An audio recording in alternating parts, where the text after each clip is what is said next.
कुछ लोगों को हमारे देश में मिले बेशुमार प्यार, इज्जत, दौलत, आसमान की बुलंदियों जितनी कामयाबी शायद पच नहीं रही है, और इसे हम नमक हरामी ही कहेंगे।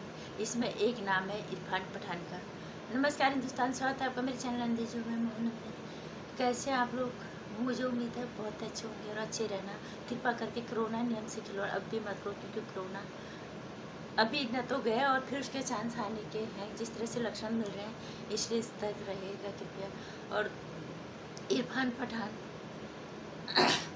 बोलने से पहले एक बार उसने सोचा नहीं कि मैं क्या बोल रहा हूँ।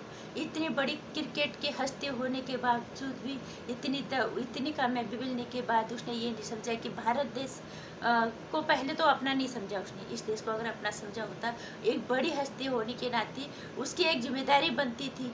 उस जिम्मेदारी के नाते उसने किस तरह के बयान देने चाहिए थे, वो नहीं दिए उसने, और आग लगाने वाला काम किया।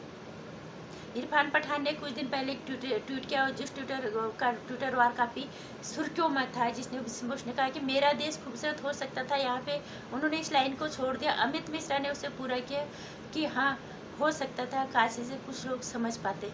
ये बात अमित मिश्रा ने गलत नहीं की। हम ये नहीं कहेंगे कि यहाँ पे हिंदू मुसलमानों ने बिल्कुल बात सही की। अगर मुस्लिम होने के नाते तुम इस देश को अपना समझते तो आपके अंदर थोड़ा सा समझ आते, आप समझदारी वाले काम करते। और उसके बाद सारे लोग, उसके बाद इरफान पठान की जो धुलाई हुई है सभी को पता है। ट्विटर पे सारे लोग अमित मिश्रा के साथ खड़े हो गए। दोनों क्रिकेटर हैं, हमें पता है अमित मिश्रा गलत नहीं है, उन्होंने सही कहा। इस देश में इतना प्यार और सम्मान मिलने के बाद आप लोग क्या करते हो? यहाँ पे कौन सा भेदभाव आप लोगों के साथ हो गया? सरकार जो भी सुविधाएं देती, क्या धर्म, जात और मजहब को देख के देती है? इसका धर्म है, इसकी जात है। हम तो एक आम नागरिक, हम लोगों के बीच में रहते हैं। हमें हर तरह के लोगों ने ये बोला है कि मोदी ने हमें कोरोना काल में भूखे मरने से बचाया है। एक इतनी बड़ी क्रिकेट की हस्ती होने के नाते आपकी क्या जिम्मेदारी बनती थी? आप खुद एक इरफान पठान बड़ोदरा की छोटी छोटी गलियों से मस्जिद में क्रिकेट खेल के, इसी बड़ौदा की गलियों से इस क्रिकेट के आसमान की बुलंदियां आपने देखी हैं। इसी हिंदुस्तान ने आपकी कामयाबी को पहचाना है। इसी हिंदुस्तान के जनता ने आपको बेशुमार प्यार, दौलत और इज्जत दी। जहाँ पे कि सबसे ज़्यादा हिंदू बाहुल देश, सबको सभी पता है, हिंदू राष्ट्र सबसे ज़्यादा 80% हिंदू यहाँ पे है। उसके बावजूद कभी मुस्लिमों की अनदेखी नहीं की, मुस्लिमों से कभी कोई भेदभाव नहीं किया। पॉलिटिकल लेवल पे थोड़ा बहुत होता होगा इस चीज़ का, लेकिन कभी इतना हुआ नहीं। लेकिन इस को आग लगाने का काम करते हैं आपके जैसे पहुंची हुई हस्ती। राजनेताओं का तो काम होता है, लेकिन जो राजनेताओं से हट के जो लोग हैं आजकल, एक तो सबको राजनीति करनी है, चाहे वो किसी भी फील्ड में हो जाए। इरफान पठान ने इतनी बड़ी बात कैसे कह दी? राजनीति उठा के देख लो, सिनेमा जगत को उठा के देख लो, बिजनेस में देख लो, कहीं पे भी देख लो, कौन सी जगह ऐसी है जहाँ पे ये पहुँचे हुए मुस्लिम नहीं है, जहाँ पे हिंदुस्तान ने उन्हें प्यारा सम्मान नहीं दिया? सभी के सामने ज्वलंत उदाहरण है बॉलीवुड पे राज करने वाली खान से। ये क्या भेदभाव की बदौलत है? अब्दुल कलाम को हम इतना प्यार करते हैं, क्या ये भेदभाव की बदौलत है?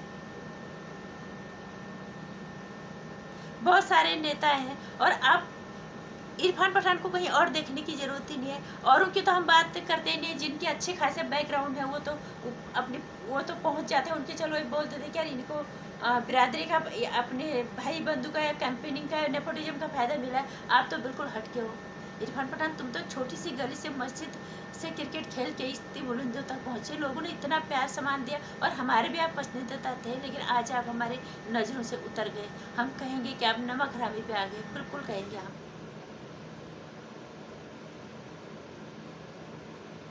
बहुत अफसोस होता है आपके जैसे सोच वाले लोगों के साथ। हम कैसे मान लें कि आप हिंदुस्तान को अपना मानते हैं? अब्दुल कलाम जी, हमारा सौभाग्य, उन्होंने हमारी धरती में जन्म लिया। हम कहते हैं भगवान किसी रूप में वो फिर से हमारे धरती में जन्म लें।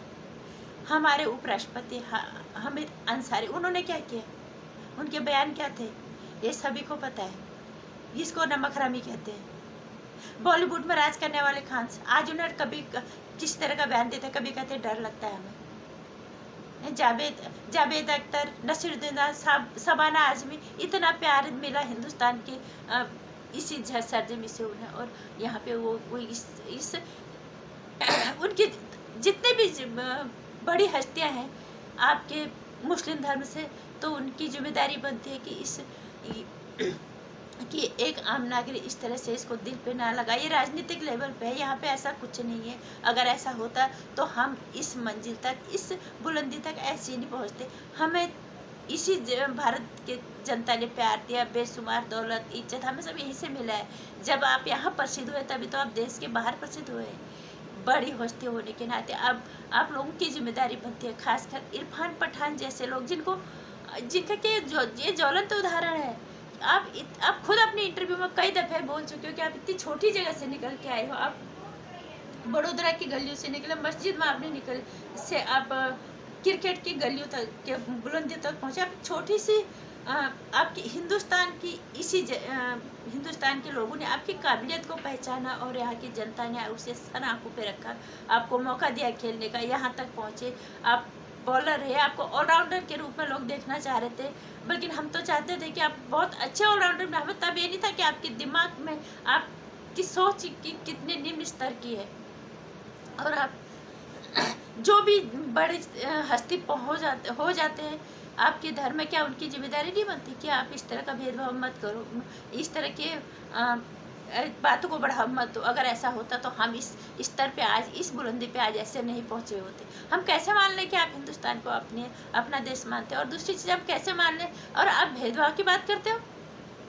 महिला आज़ादी का क्या हुआ? एयरपोर्ट पे आपकी वीडियो सबने देखी। आपकी वाइफ इतनी बड़ी हस्ती हो कि आपकी वाइफ हिजाब में दिखती है, आप औरतों को कैद करके रखना चाहते हैं उनकी मर्जी के हिसाब हो या ना हो।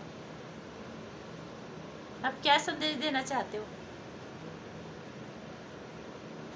इसीलिए हिंदुस्तानियों को डरना तो जरूरी है, आप जैसे लोगों से बिल्कुल जरूरी है।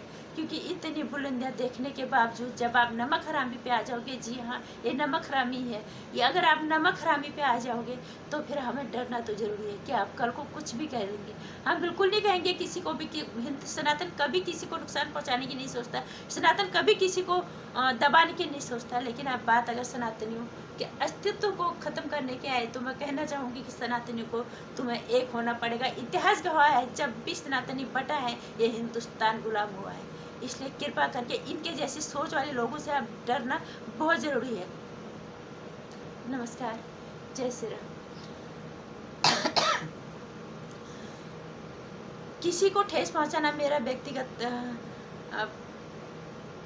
मंशा कभी नहीं होती, लेकिन इस तरह की सोच वाले लोग, इरफान पठान जैसे लोग इतनी छोटी सी जगह पे से लेके इतने यहाँ तक पहुँचने के बाद उनकी जिम्मेदारी बनती थी एक सकारात्मक संदेश देते हो देश को कि यहाँ अगर भेदभाव होता क्या मैं यहाँ पहुँचता।